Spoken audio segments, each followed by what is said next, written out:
Buenos días, comenzamos Prohibido Olvidar por FM Graffiti 87.9 en Mar del Plata, con Pablo Aceto y quien habla, Gloria Álvarez. Vamos a saludar ahora a Pablo Aceto. ¿Qué tal, Pablo? ¿Qué contamos? Muy buenos días, acá en el Ecuador de la semana, como nos gusta decir. Eh, una Argentina que ha perdido la brújula por completo. Ahora, bueno, va a haber una información, pero me parece que es una cuestión destacable. La Argentina envuelta otra vez en una intervención militar en el extranjero. No es nuevo esto.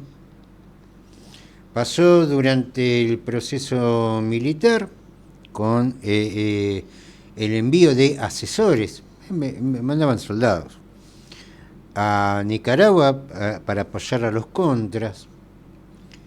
Eso hizo pensar al gobierno militar de aquel entonces que iba a tener un apoyo norteamericano en la cuestión de Malvinas, o andá a saber qué es lo que pensaron.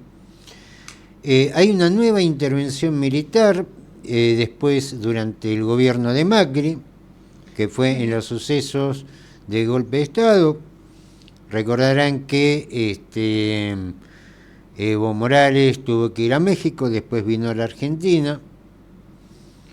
¿Fueron las únicas? No, no fueron las únicas. En la historia argentina parece que tenemos algunos mandatarios legales, otros de facto, con ideas de grandes imperios. Un país que no puede resolver problemas de sus jubilados y problemas de su gente, no puede resolver problemas de salud sin intervenciones militares en el extranjero, ¿no? Ya había pasado en la guerra entre Paraguay y Bolivia, que a pesar de ser neutrales, hubo apoyo material y político a uno de los bandos, más allá que el bando fue Paraguay, más allá que uno simpatizara con la postura paraguaya, pero no era la Argentina, era neutral, era unos negociadores, no tenía que estar, ¿qué tenía que estar haciendo ahí? Bueno, fue lo de Irak también, en la tormenta del desierto también, digo, un país poco serio en esos términos. Si vamos al caso, Brasil participó en la Segunda Guerra Mundial. Ahora después no anduvo jugando de a los cowboys por la región, todo lo contrario. Habla de dos países serios. Podríamos decir el caso de Chile. Chile tuvo conflictos bélicos importantes. El caso con lo que fue la guerra del Pacífico. Pero tampoco yo recuerdo, salvo los operativos Cóndor y eso, que se trataba de la represión a un sector ideológico, pero fuerzas militares actuando en el extranjero, no, francamente no recuerdo. Solamente la Argentina. Y después decimos que no nos quieren. ¿Y quién te va a querer? Lo que hace grave esta situación, que disfrazado de ayuda alimentaria, como si en la Argentina no hubiera problemas alimentarios, salieron dos Hércules, donde hay la denuncia de que, aparte de llevar armamento, fueron utilizados para movilización de tropas bolivianas. Esto es una clara intervención militar en el extranjero. Cosa que no se puede hacer sin la aprobación del Congreso. Digo, venimos de escándalo en escándalo. salimos de la OMS, a ver, intervención en el extranjero, intervención militar en el extranjero, y no podemos pagar una jubilación decente. ¿Cuánto nos salió eso? Más allá, porque a algunos le importa la parte de la guita. Bueno, la parte de la guita, mover dos Hércules para movilizar tropas, llevar armamento que seguramente fue donado, hay que ver cómo fue el mecanismo. Algún fiscal tendría que salir a pedir el inventario de las armas argentinas, porque hay un inventario, a ver qué falta y lo que falta qué pasó, dónde fue. Porque también da lugar a otras cosas esto, ¿eh?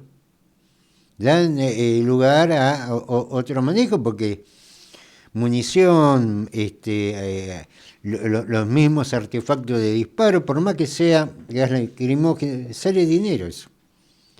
Más allá del bochorno de intervenir militarmente en el extranjero, ¿a título de qué? Yo lo decía en un principio, cuando entró el gobierno de Milei, yo dije, este tipo tiene una gana de entrar a una guerra, pero lo vi, pero desesperado, porque quería hacer algo así como una especie de Trump, intervenir militarmente en el extranjero. No, lógicamente, no nos da el cuero, entonces hacemos estas pavadas. Reaccionamos en contra de la esclavitud. La Argentina votó a favor de la esclavitud, sí. A favor de invasiones norteamericanas en el extranjero. Querían mandar un barco, no lo mandaron porque el almirante dijo, no llegan, no andan. Entonces vio la oportunidad ahora de mandar 2 Hércules. Hay un apoyo por parte de todos los gobiernos de derecha de la región, de Paraguay, de Chile, de Ecuador, pero el único que mandó Hércules fue Milei. Lo mismo pasó en el 2019, el único que mandó armas fue Macri junto con Patricia Bullrich, porque eran armas que eran de la esfera de la fuerza de seguridad, porque el ejército no maneja gas lacrimógeno, no maneja otra cosa. No sabemos qué. A ver, para entender la dimensión de esto que no tiene ni pie ni cabeza. Apoyo militar en el extranjero. Un regimiento dedicado a el cultivo, crianza de ganado y otras cosas más, en Mendoza, a través de su página oficial, para comprar los repuestos de una camioneta, ofreció canje de membrillos, porque tienen membrillo ahí, entonces tenían una camioneta, es una S10, una camioneta vieja, sirven en material militar, se mantienen. Ofreció membrillo, una tonelada de membrillo por un kit de embrague. El ejército argentino. Canje membrillo por repuestos. Esto saltó el día martes, no fue la primera vez. Ya el año pasado también para compra de repuestos ofrecieron mercaderías, que ellos se dedican a eso, porque lógicamente los que están en los cuarteles y todo eso comen. Algunos terrenos ya Macri se lo había vendido, ahora Milei le va a vender otro terreno más. El ejército argentino, que hace operaciones en el extranjero para comprar repuestos para una camioneta vieja, ofrece canje con membrillo, porque no tienen plata. no tienen plata, no tienen obra social.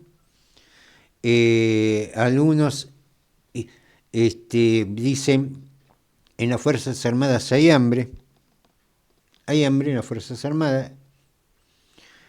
No estamos en guerra, pero hacemos operaciones en el extranjero. Esto también pone en relevancia, porque si en el ejército hay hambre, ¿qué hay para lo demás? Por eso, cuando decíamos la semana pasada, esto no es el camarote que se inunda, es el barco que se hunde. Es esto, no es que hay puntualmente algún sector perjudicado. Porque se podrá decir que durante los gobiernos anteriores hubo muy poca renovación en lo que sería el equipamiento, cosas así. Las Fuerzas Armadas Argentinas están muy atrasadas. Si vemos lo que es la guerra entre Rusia y Ucrania, nos damos cuenta que nosotros estamos para una guerra para el siglo XIX.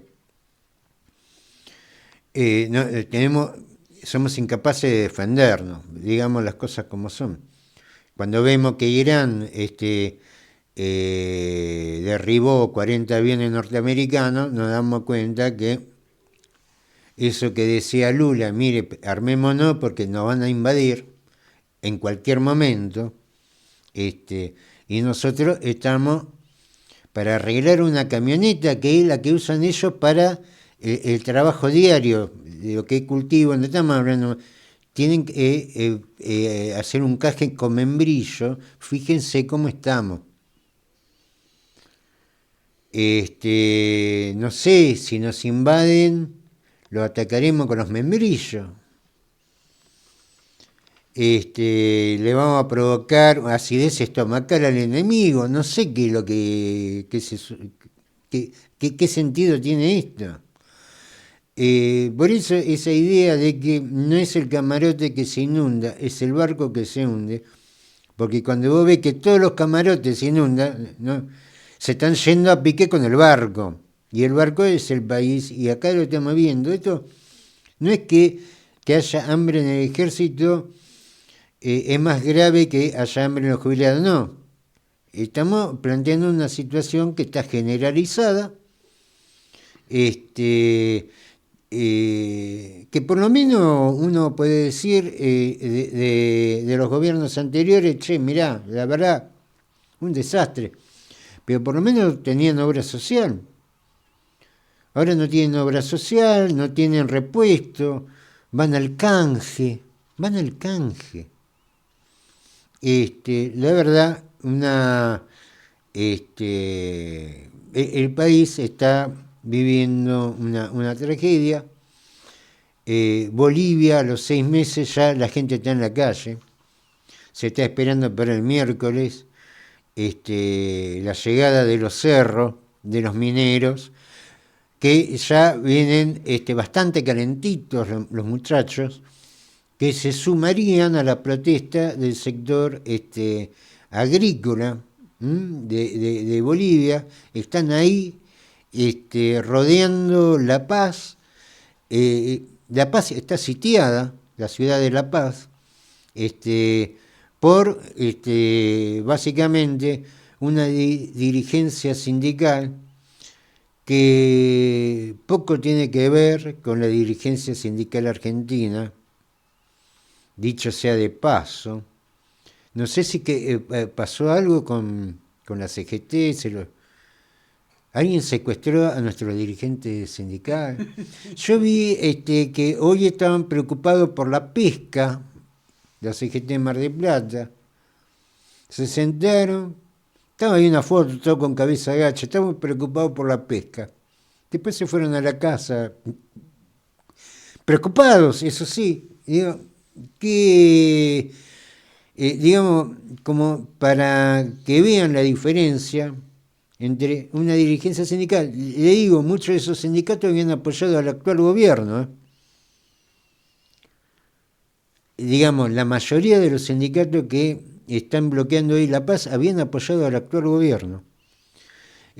Ahora, cuando prometió no ir al FMI, fue al FMI, cuando prometió mejoras, no quitar los subsidios al combustible, lo quitaron. No, tardaron 6 meses en sitiar La Paz. La Paz está sitiada, la están sitiando los obreros, el campesinado y los estudiantes. Y para el miércoles se espera la llegada de los mineros. Esto, menos mal que está Milei con los Hércules. No sé, por ahí le podría llevar membrillo al presidente boliviano. Evo Morales acusó a Milei de apoyar la represión en Bolivia con el envío de armas. El expresidente de Bolivia acusó al gobierno de Milei de brindar apoyo logístico y enviar material antidisturbios para colaborar con la represión de las protestas en el país vecino. Evo Morales aseguró que desde Argentina habrían partido 2 aviones Hércules con equipamiento destinado a las fuerzas de seguridad bolivianas. Según afirmó, las aeronaves también habrían sido utilizadas para el traslado de policías y militares hacia La Paz. El dirigente del Movimiento al Socialismo, MAS, sostuvo que las políticas económicas aplicadas por el actual gobierno boliviano son similares a las impulsadas en Argentina y cuestionó el impacto del ajuste sobre trabajadores, pequeños productores y comerciantes. Morales denunció una supuesta persecución política contra dirigentes latinoamericanos y aseguró que existe una coordinación entre gobiernos de derecha de la región frente a los movimientos sociales y opositores. Vamos a otro tema, recorte en salud. El gobierno redujo más de 63.000 millones de pesos del presupuesto. El gobierno nacional oficializó un recorte de más de 63.000 millones de pesos en el presupuesto del Ministerio de Salud. La medida impacta en programas vinculados a medicamentos, enfermedades transmisibles, tratamientos de alto costo y transferencias a provincias. La reducción fue incluida en la decisión administrativa 20 del 2026, publicada esta semana, y forma parte de una poda del 2% aplicada sobre todas las áreas de la administración pública nacional. Vamos a otro tema. Las cerealeras de Ceará denunciaron falta de transparencia en la compra de gas del gobierno. La entidad más poderosa de la agroindustria cuestionó la polémica decisión de la Secretaría de Energía de pagar por el gas un 47% más del precio que había suspendido por caro. El escándalo por la compra de gas para el invierno, con un sobreprecio del 47% sobre el valor que la misma Secretaría de Energía había rechazado por caro, sumó un nuevo capítulo. Ahora, la poderosa Cámara de la Industria Aceitera y el Centro de Exportadores de Cereales, CIARA, que reúne a los principales exportadores de granos del país, calificó la decisión como falta de transparencia en una acusación durísima al equipo económico. La nota enviada el pasado 14 de mayo a la secretaria de Energía María Tetamanti tiene un tono inusualmente duro. Ciara cuestionó la legalidad del procedimiento y pidió suspender la subasta del mercado electrónico de gas. El eje de la impugnación es el salto del cargo de regasificación del gas natural licuado regasificado, que pasó de $3,5 por millón de BTU a $5,16 por millón de BTU. La cámara que conduce Gustavo Idígaros sostuvo que el nuevo valor fue comunicado pocas horas antes de su apertura. El cargo de regasificación es un componente central del precio final que pagan las industrias para acceder al gas importado. Según el documento, la modificación fue informada a las 16:20 para una compulsa prevista para las 16:30. 10 minutos para recalcular costos millonarios en medio de una crisis energética. Bueno, yo pienso que acá ya tendríamos que pasar a mi columna. Bueno. Acá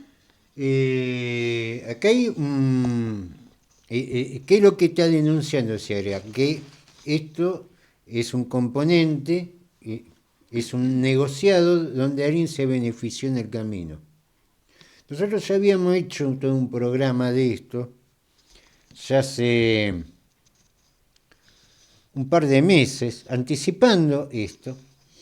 Usted por graffiti, por prohibido olvidar, por las redes, estuve informado antes, que incluso habíamos hecho una columna especial sobre esto, que se trató sobre el intento de privatizar las operaciones en Escobar. Esto había ocurrido en abril, principios de abril. Le digo el título de esto. Este cambio marca el fin, decían desde la Secretaría de Energía, de 18 años de centralización estatal. Basta de Estado. ¿Qué era lo que iba a acabar esta gente con el Estado? Bueno, en principio, con las operaciones en Escobar, saben que vienen los barcos con el gas licuado de petróleo, que viene en estado líquido para su transporte. Después acá hay que regasificarlo. Es un proceso que se hace en Escobar. Había otra localidad más, únicamente queda Escobar. Usted dirá, pero ¿y Vaca Muerta y los récords de producción? Bueno, mire, es algo que no se puede explicar. Recuerdan que a principios de abril Chile había cerrado la llave porque le mandaban gas en condiciones peligrosas, de mala calidad, que generaban una situación de peligro, y esto duró 7 días, continuó después la exportación. La exportación a Brasil está interrumpida, o mejor dicho, nunca empezó, porque no se completaron los trabajos de reversión, a pesar que en octubre del primer año de gobierno de Javier Milei, en 2024, habían hecho un acto de inauguración, inauguraron algo que no estaba hecho. Nosotros tenemos que importar el gas, así que el gas que es producción récord no sabemos por dónde va. ¿Dónde está? No lo sabemos. Porque tenemos que importar gas. A todo esto, no solamente importar gas, sino la idea era privatizar. Se había hecho la licitación, estaban compitiendo varias firmas, habían llegado a una especie de empate técnico. La empresa Transfigura y Naturgy. Eso había sido mediados de septiembre, para el 20, perdón, de abril. Para el 21 de abril se iba a definir esto. Si quedaba Transfigura o Naturgy haciendo ese trabajo. Nosotros, ¿qué es lo que dijimos en ese momento? En ese momento, ese trabajo, esas contrataciones, la compra de metaneros, de los embarques de metaneros, lo hacía Enarsa. Enarsa no lo había hecho para dejarle el negocio a esto. Si ahora se equivoca, no es que el negocio vino a partir de la diferencia de precio. El negocio estaba acá. Un negocio que se malogró porque después Transfigura y Naturgy abandonaron. ¿Por qué? Producto de la guerra, generaba una situación de inestabilidad. Ellos venían para hacer plata, no para hacerse problemas, se fueron. Quedó Enarsa. Es decir, todo esto que se hizo no servía para nada. Ahora, ¿qué es lo que provocó? Que Enarsa no hiciera las previsiones. ¿Por qué? Porque eso se le iba a dejar a Transfigura o Naturgy, ese negocio. Lo mismo, a ver, ¿en qué se diferencia con Transener? Ustedes fíjense que privatizan, venden a los hermanos Neus las líneas de alta tensión, pero previamente hace un plan quinquenal de actualización de tarifa. Entonces ellos no solamente recuperan en un año lo que pusieron y encima salen ganando, sino que tienen hasta el 2030 un plan de actualización de precio. Ese mismo negocio estaban haciendo acá, con una diferencia, que Transfigura y Naturgy se fueron por consecuencia de la inestabilidad de los precios producto de la guerra en Irán, entre Estados Unidos e Irán. ¿Cuál fue la consecuencia? No se había hecho nada. No se habían contratado los embarques de gas natural licuado.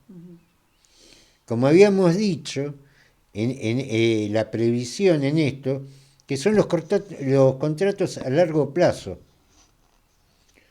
¿Por qué? Porque eso da estabilidad de precio al vendedor y al comprador.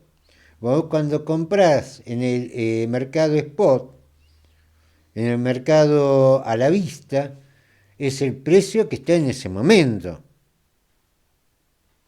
¿Se entiende? Es el precio de mercado.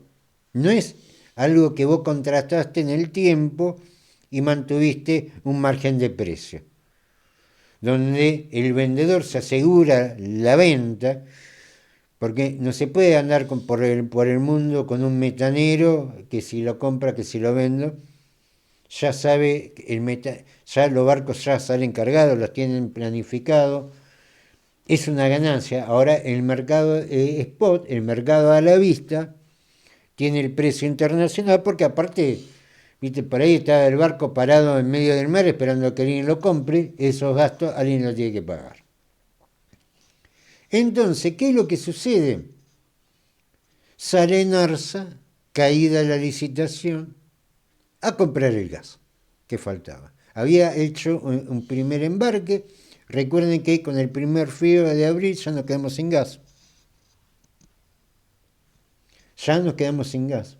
Prepárate para junio. Entonces sale Enarsa a hacer una licitación de apuro, por supuesto a pagar más caro, y el 13 de abril cierra una licitación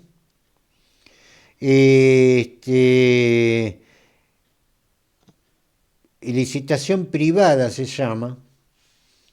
¿Qué es una licitación pública? ¿Qué es una licitación privada? Esto por ahí es bueno definirlo para el que no escucha. Hay tres tipos de licitaciones que hace el Estado. Lo hace la municipalidad, la provincia y la nación. Licitación privada, licitación pública y pública internacional. La pública internacional es, por ejemplo, cuando se hizo en el Mar del Plata el emisario submarino, donde vos tenés que buscar en el mundo una empresa que suelde cañó debajo del mar, porque en Mar del Plata no hay. Y no tiene sentido, qué sé yo, ahora sanitaria, armar un equipo de soldar bajo el mar y después que hiciste el caño, ¿qué haces con todas las maquinarias especiales? Entonces es una licitación pública internacional. A ver, de las pocas empresas que se dedican a eso, ¿quién da el mejor servicio y mejor precio? Una licitación pública es, por ejemplo, para hacer una ruta. Se llama una licitación pública, vienen las distintas empresas, son empresas constructoras, de eso hay muchas más empresas constructoras que empresas que sueldan debajo del océano. Entonces es una licitación pública a lo que están acá. Y una licitación privada es sobre la lista de proveedores del Estado, los proveedores registrados. Y vos, por ejemplo, la municipalidad necesita comprar lapiceras. Piden lapicera, ¿en dónde lo pide? Y lapicera vende todo el mundo, pero va sobre el listado de proveedores del Estado. Esa es una licitación privada. En este caso, el NARSA llama una licitación privada a los proveedores habituales registrados en el NARSA para la compra de esos metaneros, de esos embarques de metaneros. Había llegado a un precio de $4.50 millones de BTU. El Ministerio de Economía lo rechaza porque, claro, ve la tablita y la tablita habla de 3,5 dólares el millón de BTU como precio internacional. No tienen en cuenta que primero salimos a comprar al mercado spot y que no es lo mismo el gas natural que el gas licuado de petróleo, que es lo que tienen que traer en embargo. O sea, todo esto, Pablo, no hubiera pasado si la compra de gas se hubiera hecho en tiempo, en el tiempo correcto. A ver, vos sabés, y me acuerdo de la frase que utilicé en esa época. Si vos estás en noviembre, estás en otoño, en primavera, vos sabés que después del verano viene el otoño y después el invierno. No hay novedades. Y gas no tenés, entonces vos en noviembre, si hubieras comprado como tenías que haber hecho la compra, vos lo empezabas a comprar mucho antes que hubiera empezado la guerra, por ejemplo. Claro. Por ejemplo. La compra, especialmente de gas, pasa también con el petróleo y con nuestro producto, que son básicamente vinculados con lo energético. Son contratos a largo plazo. Se hacen contratos por 5 años, por 3 años. Y dimos ejemplos, por ejemplo, la India, China, hacen contratos de 5 o 6 años para la compra de gas, con un precio acordado, haya guerra, no haya guerra, vos ya hiciste el contrato. Utilizamos, por ejemplo, el tema del gas ruso que pasaba por Ucrania. Estaban en guerra, pero había un contrato firmado, el gas ruso pasaba por Ucrania e iba a Lituania, de ahí se repartía, y Rusia entre tropas y tirarle misiles, también le pagaba a Ucrania por los derechos de paso, porque era un contrato. Fíjense hasta qué punto se respetan esos contratos. El tema que Enarsa había conseguido 4,5 al Ministerio de Economía, la Secretaría de Energía, no le gustó el precio, dijo que no, era 3,5. El tema es que no tenés gas. Eso fue el 22 de abril, rechaza esta licitación, el Ministerio de Economía. Una semana después dicen, bueno, tráigame el gas porque no tenemos gas. Y dijeron, le llevamos gas, pero ahora sale 5,16 el millón de BTU. Es decir, el 47% por encima de lo que pretendía la Dirección de Energía. Claramente, si se hubiera hecho lo que había hecho Enarsa, se hubiera pagado mucho menos. Ya de hecho se paga de más. Si hubiéramos comprado el gas en noviembre, los contratos a futuro, seguramente hubiera estado a 3,5, a 4 y hasta quizás menos. Tendría que fijarme la tabla en esa época. No quiero exagerar, pero me parece que estaba a menos de $3 el millón de BTU, antes de la guerra. Después de la guerra se dispara. Enarsa consigue una licitación privada, 4,5. La Secretaría de Energía lo rechaza, un 22 de abril, a la semana, tráigame el gas porque se nos viene la noche. Pero claro, una semana después salía más. Y les digo, y la están sacando barata. La están sacando barata, porque el gas spot, me estaba fijando en la tabla, está entre 25 y $30 el millón BTU ahora. Pero lógicamente, ¿qué es lo que estamos mirando? Que Enarsa en su momento, primero, ¿qué es lo que dice Ciara? Que hubo algo en el camino. No, en el camino estuvo antes, que fue esta famosa licitación. Le querían dejar el negocio a estos privados de la misma forma que le dejaron el negocio a los NEUs por las líneas de alta tensión. Le dejaron que los aumentos los cobren ellos. ¿Cuál era la maniobra acá? Que la compra para este invierno la hagan esto. Así ellos ya empiezan a recaudar. Y entonces no se hizo la previsión de la compra, del contrato de la compra con antelación, incluso antes de la guerra. Que también, a ver, el gobierno se supone que es un equipo. Yo me imagino el Ministerio de Defensa, Cancillería, evaluando, mire, hay conflictos en el mundo, puede pasar esto, puede pasar otro. ¿Qué es lo que se propone? Hágase de la energía, porque los países serios se manejan así. Se sientan en una reunión de gabinete, che, mira, hay quilombo en Irán, todos están diciendo que no, pero acá los servicios de inteligencia es para ver qué es lo que pone uno en las redes. Los servicios de inteligencia de otro país están viendo qué es lo que hacen otros países, cuáles son los conflictos potenciales, pero acá usamos el servicio de inteligencia para ver qué escribe Martín Menem en Twitter, por ejemplo. Interesantísimo, por otra parte, que generó toda una interna.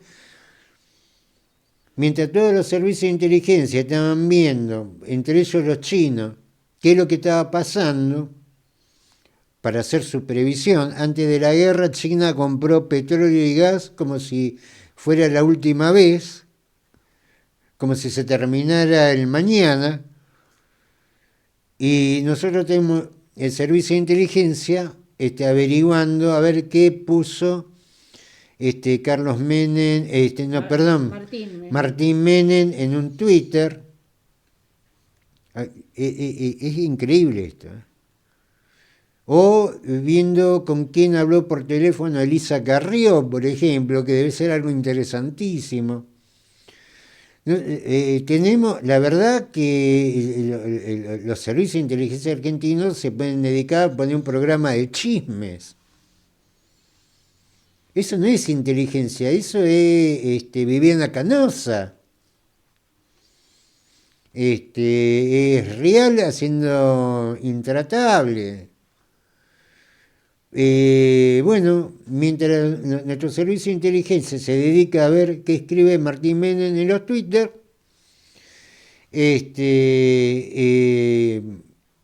y otros se dedican a ver cómo viene la geopolítica para ver qué cosa hay que hacer. ¿Qué cosa no hicimos? Comprar el gas a tiempo, por ejemplo. Ahora, esto que parece un paso de comedia, tiene consecuencias económicas, que es lo que habla el Ciara, porque estamos hablando de 5 embarcaciones, eso no va a alcanzar. ¿5 embarcaciones no alcanzan? No llega. No alcanza ni por casualidad si el invierno es duro. Hubo distintos movimientos. Esto, como la compra se hace directa del cupo de gas, algunas empresas se retiraron. De hecho, hubo por parte del gobernador de Salta, Gustavo Sáenz, que no sé para qué le apoyó toda la ley al gobierno. Ahora reclaman, pero todo esto son leyes que votaron ellos. Sí, el gobernador de Salta. En este caso el gobernador de Salta, el gobernador de Córdoba también sale con un discurso bárbaro, pero ¿por qué le votaron la ley a Milei? Si después van a hacer un discurso bárbaro en contra. Bueno, cosas de la vida. Hay que ver todos estos gobernadores. Usted cuando vea un candidato a gobernador, un candidato a intendente, que se lo pasan todos los días por televisión y por las redes, pregúntese quién lo financia. Porque evidentemente algo hay detrás. Porque todos decían, y era Milei, Massa y Bullrich. Mire, había 26 candidatos a presidente. Le mostraban esos 3, pregúntese por qué. Sobre lo que es la inestabilidad que se genera en el sistema, especialmente en toda la región norte. Estamos hablando Salta, Tucumán, Jujuy, Santiago del Estero, Catamarca, Chaco y Formosa, que tienen temores de restricción. No teman, va a haber restricción. Teóricamente, toda esta gente tendría que haber sido beneficiada con la reversión del gasoducto del norte.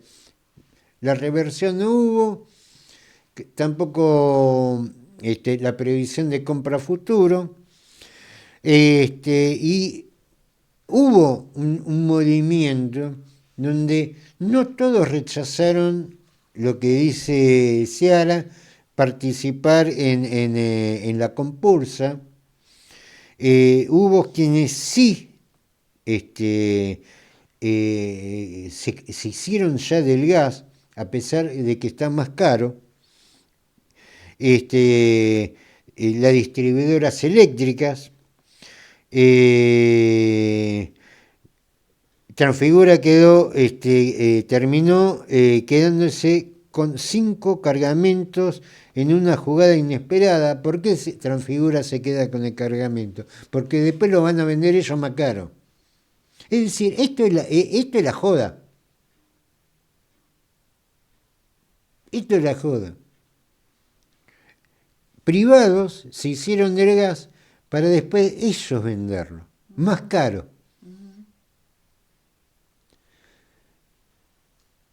Esto va a impactar primero en lo que queda de la industria, Pero la idea, vamos a ver si esto sucede. Le digo, todo esto pasa mientras le quieren condonar la deuda, que eso lo hablamos la semana pasada, a las distribuidoras eléctricas. 1.400 millones de dólares le van a condonar, a pesar de que recibieron subsidio y a pesar de que nosotros pagamos la factura, ellos no pagaron a la mayorista, generaron una deuda y ahora se la van a condonar. Mientras sucede eso, le quieren quitar el beneficio de zonas frías, por ejemplo, en la costa atlántica, mientras a usted le van a sacar el porcentaje de beneficio por zona fría, nosotros pagamos 47% más el gas. ¿Por qué? Porque le querían dejar el negocio a otro que después al final el negocio falló. Hay la intención de esto, no va a ser que el aumento sea inmediato. ¿Cuál es la idea? Que el Tesoro, es la idea, vamos a ver si esto se da, el Tesoro absorbería el costo financiero entre 150 y 200 millones de dólares, que sería el recargo, mire que estamos hablando, 150 y 200 millones de dólares para evitar el traslado inmediato a la inflación, porque lógicamente el gas más caro, tengan en cuenta que la generación de electricidad depende en más de un 60% del gas natural, porque son generadoras térmicas, a diferencia de Brasil, que son hidroeléctricas. Eso va a un aumento en lo que es la generación de electricidad. En la industria es un aumento a los costos de producción de productos y servicios. Por supuesto, también genera eso también aumento en toda la cadena de producción, que también va a significar un aumento en comercios y hogares. Para evitar que esto se traslade a junio, julio, ¿qué es lo que van a hacer? El Tesoro va a absorber entre 150 y 200 millones de dólares, pero te lo van a actualizar en noviembre, que es cuando consumimos, es decir, en noviembre, en el verano, vamos a pagar más caro el gas que en el invierno. Vamos a usar menos, pero vamos a pagar más. Todo este chiste de querer favorecer a una empresa privada en la entrega de lo que era las operaciones en Escobar, va a terminar en encarecernos los servicios, porque no es que se va a encarecer el gas, se va a encarecer también la electricidad en el invierno, en el verano. Y después te dicen que hay que ahorrar plata, hay que sacarle la zona fría a la costa atlántica, por ejemplo. Y a Tierra del Fuego también le sacaron la zona fría. Tierra del Fuego también, claro, sí. Viste, no hace frío allá. Un disparate. La zona fría, sí. 30 bajo cero están ahí. Entonces, en este discurso, donde la única obra pública que se hizo fue la casa de Adorni, dicho sea de paso, también está implicado el hermano. Los dos están queriendo justificar a través de herencia. Serán parientes de Rockefeller, esta gente. Que el padre tenía un terreno, no sé cuánto vale ese terreno. Salvo que me digan que el terreno era la Plaza de Mayo. Pobre finado no dejó tanto. Los dos recibieron herencia, no sé. Parientes de Onassis, ¿qué son estos? No pueden justificar la guita. Y mientras te dicen que te tienen que sacar subsidio, mirá lo que pasa en Bolivia para sacar subsidio de combustible. Me parece que acá el problema, aparte de la zona fría, es una cuestión de pecho frío también, ¿eh? Porque no puede ser que estas cosas pasen. Es cierto, hoy la noticia es lo de Adorni. Esto es un escándalo tremendo. Que lógicamente la gente entiende mucho más una plata que no se puede justificar en la compra de propiedades Sí, que lo que estás explicando que vos. el manejo que por ahí lo hace. Pero esto es un escándalo tremendo. Estos son millones de dólares. Millones de dólares. Que, a ver, lo podían haber hecho de otra manera, qué sé yo. Pero no les importa porque lo que le importaban era embolsar millones de dólares. El negocio quedó fallido, pero las consecuencias continúan. El GNC supera los 1.000 pesos en Mar del Plata tras fuerte aumento. El precio del gas natural comprimido en Mar del Plata superó por primera vez los 1.000 pesos por metro cúbico, con valores que ahora oscilan entre 1.050 y 1.100 pesos, un aumento de hasta el 20% respecto de la semana pasada. El ajuste reduce el margen de ahorro frente a la nafta y afecta especialmente a taxis, remises, transportistas y trabajadores que usan el auto a diario. También impacta a quienes habían migrado al GNC ante la suba sostenida de los combustibles líquidos. Bueno, vamos a decir que las notas que compartimos pertenecen a La Política Online y Cazador de Noticias. Vamos a otro tema. El microcentro de Mar del Plata enfrenta el cierre reiterado de comercios. El microcentro de Mar del Plata, bueno, como decíamos, están afectando a vecinos y comerciantes y ven cómo negocios históricos bajan sus persianas, dejando calles cada vez más vacías. La situación afecta tanto a pequeñas tiendas familiares como a locales de mayor tamaño. Los empresarios denuncian que los costos fijos, como alquileres y servicios, son cada vez más difíciles de sostener, mientras la caída en la afluencia de clientes profundiza la crisis. El turismo, que en otras temporadas impulsaba la economía local, no alcanza a compensar la baja actividad comercial. Algunos comercios buscan reinventarse con ventas online, aunque los resultados son limitados frente a la magnitud del problema.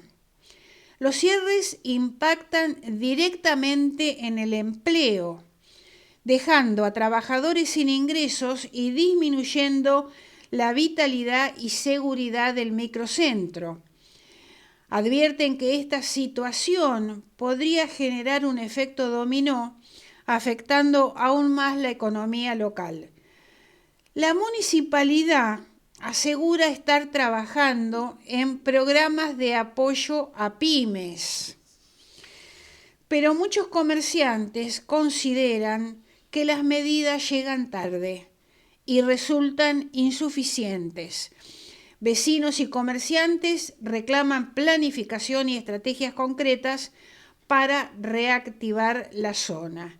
El microcentro marplatense, alguna vez lleno de movimiento y vida, hoy enfrenta un desafío crucial. Su recuperación dependerá de acciones coordinadas que fomenten el consumo local y sostengan la actividad comercial antes de que más locales desaparezcan. Nos vamos, nos volvemos a encontrar el miércoles que viene con Prohibido Olvidar de 9 a 10 horas por FM Graffiti 87.9 en Mar del Plata. Vamos a escuchar a Fito Páez, Brillante sobre el mic. Saludos para todos.